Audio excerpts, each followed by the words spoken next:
èèyàn mi ìyá yín bá ti lọ nàgàmù sóru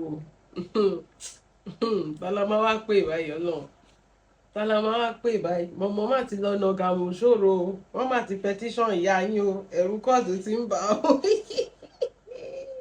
Wonuola Wonuola it reach your turn òun gbé mọ̀mọ́ lọ sí court mọ̀mọ́ ṣé jẹ́ sọ kíní kan fún ọ̀tọ̀ ní fracas tó bá ti ń wọ defamation ó yẹ kẹ́ ẹ understand pé law ti wọnú study àtàrà yín ló ti máa ṣe kíni ló ti máa ṣe preamble àtàrà yín ó yẹ kẹ́ ẹ tẹ̀ ti ṣẹ̀wọ̀n gan ọjọ́ ti pẹ́ àtàrà yín torí ẹ bá tèèyàn jẹ́ kò ṣeé sọ mọ̀mọ́ law ti wọnú study ara yín ló ti fẹ́ play game yẹn ẹ dẹ̀ mọ̀ pé kò sówó lọ́wọ́ ìyá yìí ẹ mọ̀ pé kò gba monetization ṣé nísìnyí Wonuola ìkà yẹn ṣé nísìnyí ló yẹ kó wá gbé mọ̀mọ́ lọ sí court àwọn ọmọ ewúrẹ́ dà ń sìn torí gbogbo wọn tún ti dákẹ́ rọ́rọ́ bí omi òkun wọ́n máa ti gbé ìyá yín wọ́n máa ti competition against mọ̀mọ́ yín tẹ bá rẹ́rù ẹ̀rù rèé Momo is now forcing herself to smile as if she's not afraid. Momo, we can see you, it's written all over you. Ẹ̀rù ti bà yín pa.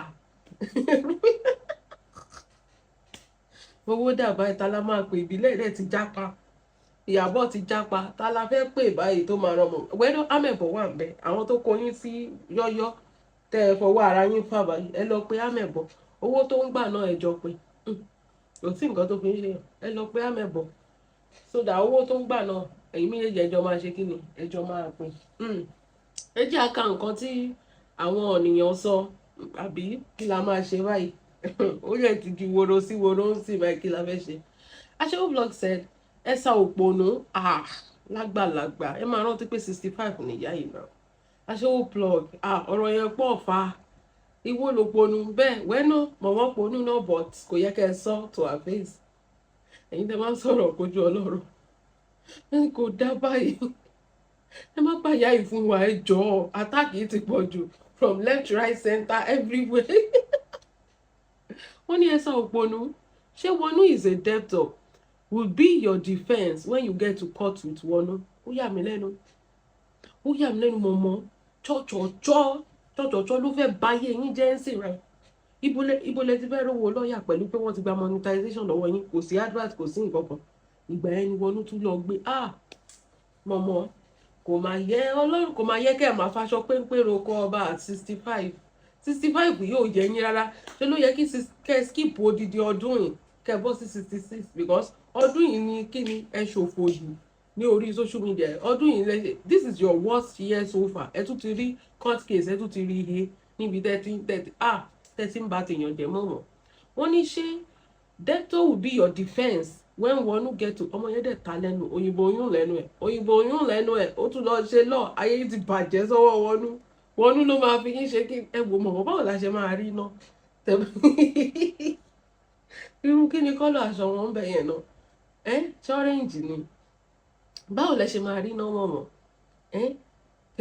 ẹ máa dẹ̀gbẹ́ nínú ẹ̀wọ̀n Ọlọ́run ayé yìí ti bàjẹ́ mọ̀mọ́ ó ní are you the one she's owing money àbí the people she owe money are in court letter with you ó yà mí lẹ́nu tí Wonu bá jẹ̀yàn gbèsè ẹ jẹ́ kí àwọn tó jẹ́ ń gbèsè kán ṣe kí ni kán gbé lọ sí court kí ni ti mọ̀mọ́ ṣó jẹ mọ̀mọ́ lówó ni mọ̀mọ́ ṣé èyàn àti Wonu ẹ dá nǹkan pọ̀ ni tó jẹ́ pé ẹ wá ń jàjà oníjà ẹ gbẹ́rù ẹlẹ́rù lórí ẹ ń fa tiyín lọ́wọ́ ṣé èyàn àti Wonu ṣé kíní níyìn ni ẹ wá gbẹ́rù ẹlẹ́rù lórí ẹ fa tiyín lọ́wọ́ ẹ wá wo nǹkan tó àwọn yẹn ló ràn yín pé kẹ́ lọ gbèjà wọn àbí torí pé ṣàfẹ́ bá tọ̀tọ̀ ọmọ yẹn jẹ́ ṣe ti rí ń sìn báyìí ó possible kẹ́ lọ rẹ́wọ̀n iṣẹ́ mọ̀ kó ti pẹ́ tẹ́ ti ń ṣe ó má yẹ pé lè lẹ́ máa fi ṣàṣemọ̀ jẹ́jẹ́ lọmọ yẹn dẹ̀rọ lọ ń ṣe títí boy movement kò bá yín dá kò dárúkọ yín all of a sudden torí pé wọ́n ti mú wọn mẹ́yìn ìwé dẹ̀ ni ìwé lọmọ yẹn kà tán fi mú ní city boy movement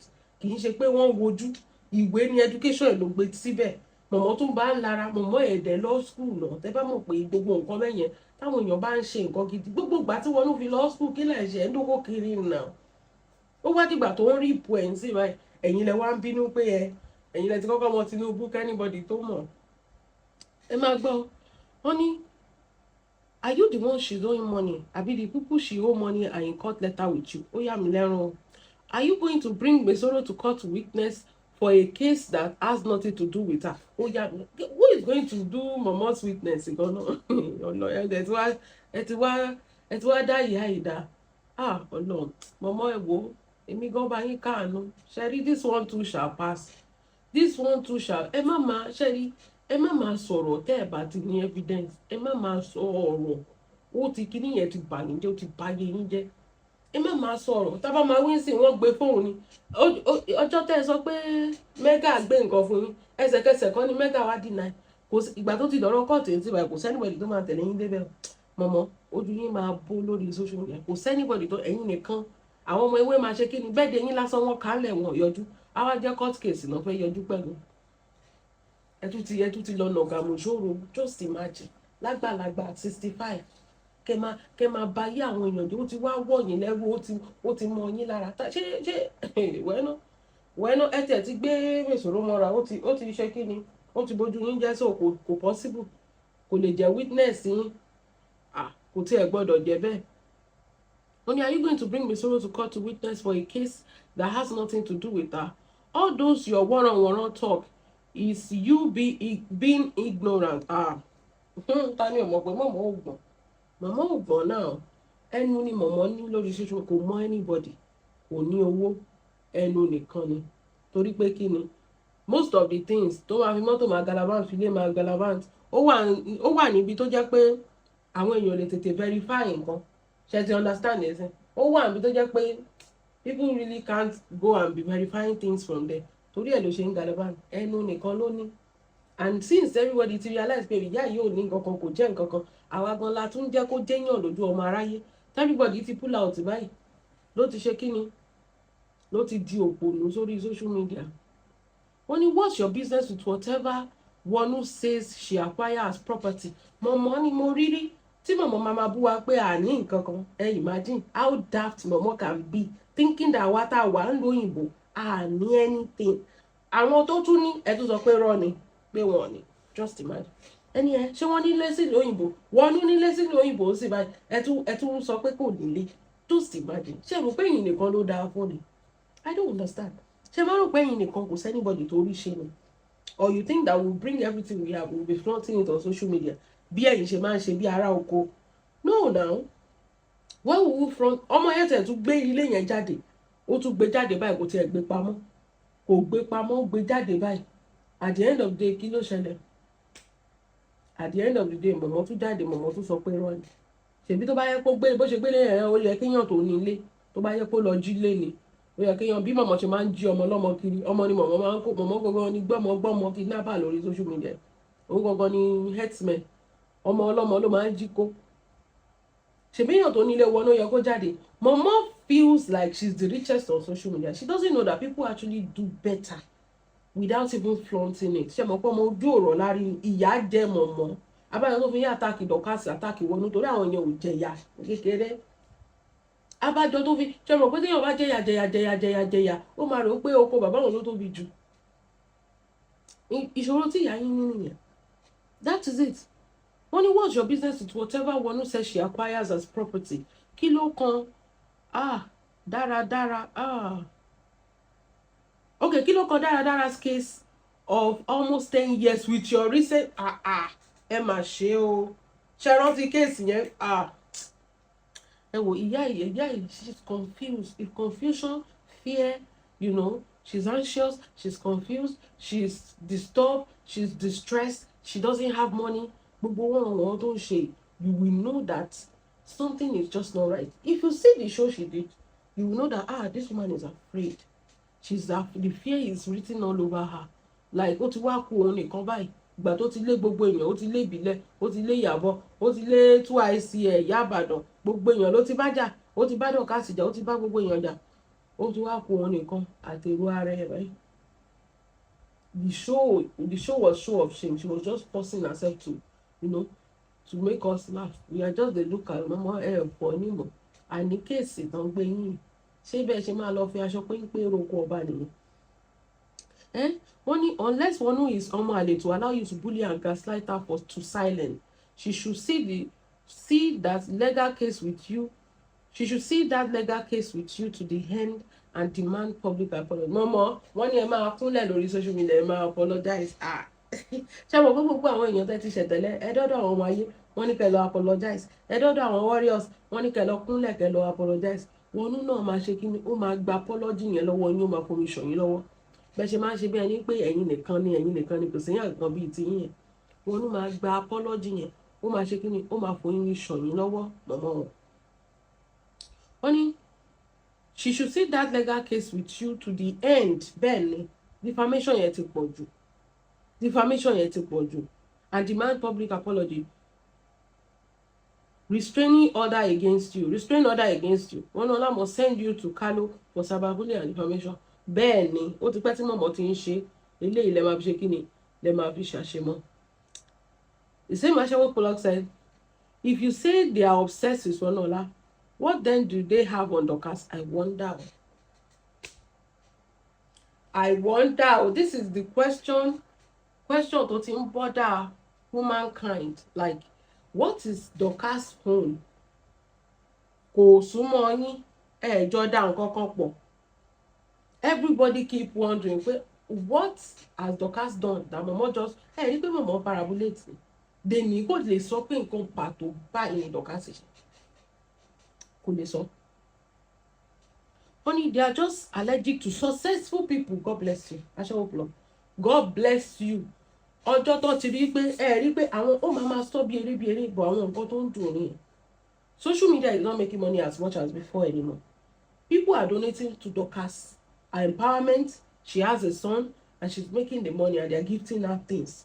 Momo is jealous because she feels like torí pé òun ni veteran blogger lórí social media, òun ló yẹ kó máa fún ní gbogbo nǹkan, kò yẹ kó fún anybody. That is why she fought Dorcas. She feels like she's doing better than her. Tó bá ti lè wà successful, ọjọ́ tí Wonuola ti lọ sínú kíní, ọjọ́ tí Wonuola ò lọ sínú city kíní, Momo ò drag Wonu. Ibi tí mo fẹ́ kẹ́ máa gbà wò ní. Ọjọ́ tí Wonuola tí ò lọ sínú city boy, Momo ò drag Wonuola o. Ṣèbó ti pẹ́ tí Wonuola ti wà lórí social media. Kẹ́rẹ́ tí Wonuola wọnú city boy báyìí, Momo bẹ̀rẹ̀ dragging. Ọjọ́ tí Momo ti wà pẹ̀lú Queen Mother, Momo ò drag Queen Mother. Kẹ́rẹ́ tó ṣeré àwọn èèyàn lọ́dọ̀ Queen Mother báyìí, Momo bẹ̀rẹ̀ dragging. Ṣé ti rí pé kẹ́ni má nìyẹn? Tó bá ṣe rí àwọn ọmọ ìwé yẹn, wọn ò lálùbáríkà, wọn ò ṣe nǹkan rere. Ó ti rí pé abẹ́ òun náà máa wà, wọn ò lè ga jù òun lọ. Kò ní problem pẹ̀lú wọn. But moment tó bá ti lè ń ga jù mọ̀mọ́ wọn lọ, wàhálà ti wà o. Pressure ti wà fún mọ̀mọ́ yín o. They are just allergic to successful people. They will be bullying you if you are making progress and doing good in life. Bẹ́ẹ̀ ni. Táyé bá ti ń da fún ẹ tó bá ti ń yẹ, o ti ní problem pẹ̀lú wọn because how dare you? Báwo ló ṣe yẹ kó dáa fún ẹ? Àwọn ló yẹ kó máa dáa fún, kó máa bu kọ́ọ̀pù kan fún ẹ nínú nǹkan tó náà ṣe fún ẹ. Àwọn nìkan. That is the problem they have. They will bully you if you are making progress and doing good in life. Wonuola caught their radar for displaying a milestone of associating with the city boys movement. Sherry, ẹjẹ́ ń sọ kíní kan fún yín. Mo ní ìwé tí Wonu kà ló jẹ́ kí ilé yóò kì í ṣe pé fracas àbí mo ti mọ̀ ẹ́ kó tó mọ̀. Ìwé tí Wonu kà. Nǹkan tó máa ń gba education is not a scam yẹn. Ló push ẹ to the point of city boy movement. Kì í ṣe èèyàn tó mọ̀ o. Ìwé tó kà ni o. So ti ẹyin sìn, ìwé tó kà kì í ṣe ká wá sọ pé okay, partially àtàwọn èèyàn tó mọ̀, but 80% torí pé she's educated. Báwo ni ìwọ tó ò kàwé tó máa báyàn tó kàwé tó ní degree tó máa bàjá? Think about it. Ẹ̀yin lọ pẹ̀lú ọwọ́ òfo, Wonuola kó certificate ẹ̀ dání. Of course, they are going to pick Wonuola 1,000 times over you. Of course, that is it. So ìwé tó mọ yẹn kà ló jẹ́ kó débẹ̀. Ẹ̀yin rò pé fracas torí gbogbo ayé yín fracas ni. Ẹ rò pé àwọn èèyàn ò ní life outside fracas. Ẹ̀yin rò pé fracas ló fi wọ bẹ̀. Ẹ fẹ́ lè sọ pé tí èyí Tinubu gan bá sùn gan ló fi wọ city boy. Ìwé tó mọ yẹn kà ló jẹ́ kó débẹ̀. Mi ò wá mọ nǹkan tí Momo ń jà fún. Ṣé Momo kàwé ni? ìgbà tí Momo lọ tó gbọ́wọ́ òfò lọ wọ́n rí pé kò ní nǹkan kan láti offer wọ́n ṣe kí ni wọ́n dá padà Wonuola ni màmá wa bájà ní ìmọ̀ tí Wonuola pẹ̀lú tí I don't understand. Only Wonuola called their radar for displaying a milestone of associating with City Boy movement. Before then, they are clueless about the happenstance in her life. Her life was peaceful until she posted that video. Bam. Ọjọ́ tó bá ti lè ọjọ́ tí Dorcas ti lóyún tó ti lóyún ọmọ yẹn ọjọ́ yẹn ni problem ti wà fún wọn. Torí their own Nigeria ní pé kó má bímọ kò lè bímọ mọ́ kò ní wúùbù mọ́ ṣe wọ́n máa fi ń bù kò ní wúùbù mọ́ kò lè bímọ mọ́ that's their whole problem ti wà mí ìmọ̀bi tóbìnrin ti máa kàn sí obìnrin tó wà ní ọkọ ṣèbí dandan ló máa wọ́n máa gba lẹ́pọ̀n ó dẹ̀ máa lóyún tíyẹn máa jẹ́ problem tó yẹ pé Láyọ̀ kọ́kọ́ sunkún for over 6 months Momo náà tún sunkún lẹ́yìn ìgbà gbogbo èèyàn lọ́kàn tún Bukky náà tún gbé ẹkún lórí oyún olóyún ọ̀tọ̀ lèèyàn tó gbá ń dọ́gì ọ̀tọ̀ làwọn tó ń ké lórí social media báwo lèèyàn ṣe obìnrin máa lóyún sínú ẹ̀yin dẹ̀ máa ké lórí ẹ̀ I don't understand how lóbìnrin ṣe máa lóyún sínú tẹ̀yin máa sunkún lórí ẹ̀ ọdún tó bá ti lè rí pé bó ṣe wà yìí ayé ẹ̀ ti dáa ìṣòro ti wà wọ́n ti bá àwọn City Boy ó ti bá wọn tò àárí ẹ̀ pẹ̀lú Ṣèyí Tinubu ọmọ ààrẹ wa wàhálà ti wà wọ́n fún Dorcas ní empowerment wọ́n fún ní kinní group ẹ̀ lọ sókè wọ́n gift ọmọ ẹ̀ wàhálà ti wà ó yẹ kó máa fún Momo tó dá Momo wọn máa fún Dorcas ní báwọn ṣe rò ó nìyẹn gbà dúpẹ́ lọ́wọ́ Ọlọ́run pé Ọlọ́run ọba ò kì í ṣe èèyàn tó ti yé Ọlọ́run ọba ò kì í ṣe kíni kò kì í ṣe èèyàn ẹ máa gbọ́ honey, her life was peaceful until she posted the video with City Boy movement. Gbogbo wọn dẹ̀ gbà lọ́dẹ̀. Think about ṣe rere. What is my business? Tó jẹ́ pé I will be crying over it. Hey, honey, then all the olójú má rire, elétí má gbọ́re, haters of good news came after her. They came after her like shark. And she never rested since then.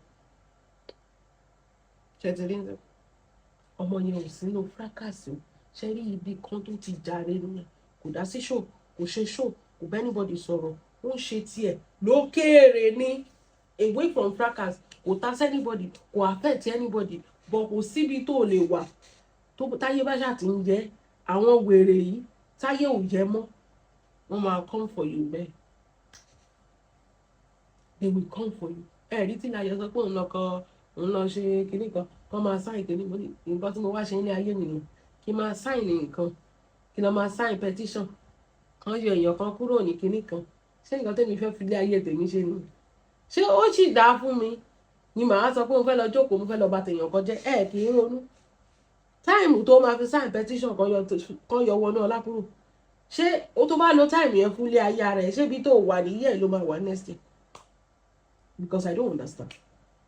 Àwọn àjòkò kán lọ yọ Wonuola kúrò kí n tèmi kí ni ẹjọ́ ṣé wọ́n ti wá yọ kúrò ní ṣé wọ́n ti wá yọ ẹ jẹ́ a máa kà á lọ. They came at her like shark and she never rested since them. The Malu loved Bilizzy because they knew she got nothing. She's not a threat to Mesoro. They knew she just the package force lifestyle. Until Lizzy gone straight bullet gone to love one we don't want. So they are comfortable with her. They also knew Wonu is not under your page, but since you are a supporter of her, according to them, it suited them to attack her through you. So Wonu is chopping attack because she's friends with Dorcas. And I don't get why you are wasting time debunking it. If it is Wonuola, okay, it is. What next? What can they do about it? How many fake profiles do the Malu have? In fact, 99.9% of Malus are fake profile. Ish. Àǹtí mi mi sọ ẹ má bínú iṣu ẹni ló tọwọ́ ẹni gbégbó mi mọ nǹkan tí wẹ́nà ẹ̀yin gan náà bí ara of bad news ní ìgbà tó jẹ́ pé kò sí nǹkan kan tó ń go ọ̀nù go mọ́ sílé ṣe nǹkan kan birthday gan máa tọrọ owó ni. So of course we hate when people are making it in life. That Wonuola works. Ẹ̀yin ò ní bébí ẹ̀ láwọn ọmọ kéékèèké lọ́wọ́, ẹ̀yin dẹ̀ rí ẹ̀ yọlẹ̀ àbí kẹ́ ẹ dóko wọ́n máa dóyin lẹ̀lẹ̀. But Wonuola yẹn pẹ̀lú bọ́mọ ṣe wà lọ́wọ́ ẹ̀ tó, she's a hard working woman ni. Àwọn ilé òkè ń dúró wọ́n máa wojú kábíyèsí kankan tó jẹun. Then Bolivi now said, nothing else to add. Ashewo plug, my colleague, you said it all. Malu are allergic to success. Mesoro's life is a stagnant. Ouch. Jesus. Auntie me, the only thing about her life is Facebook. Ikoro, ìyá ẹlẹ́wọ̀n, has no joy.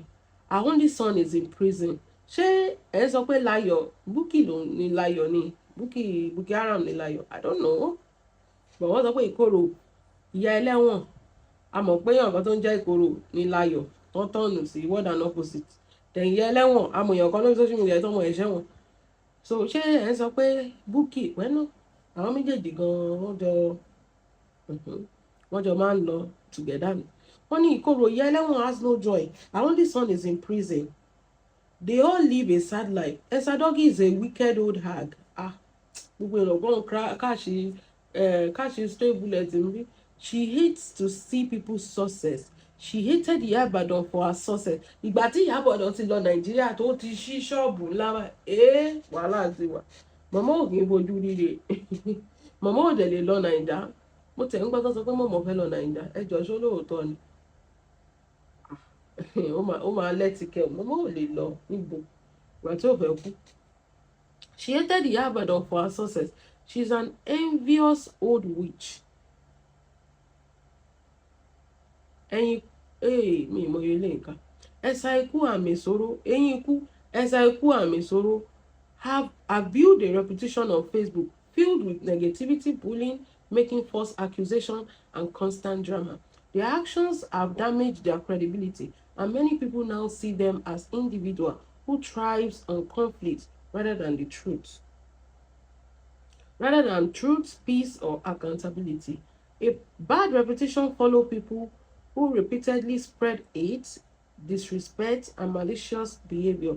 They are in pain to see Wonu rising above all their bullying. It is nothing but pure jealousy. I am not a supporter of her, but whoever loves Dorcas, my daughter, I love them too. You see? Because it's Wonu yẹn Ọlọ́run. If you want to be frank, I don't know what Wonu has done. I honestly, and everybody just stand. What they're blessing, shiny Momo Lomo. I don't know what she has done wrong.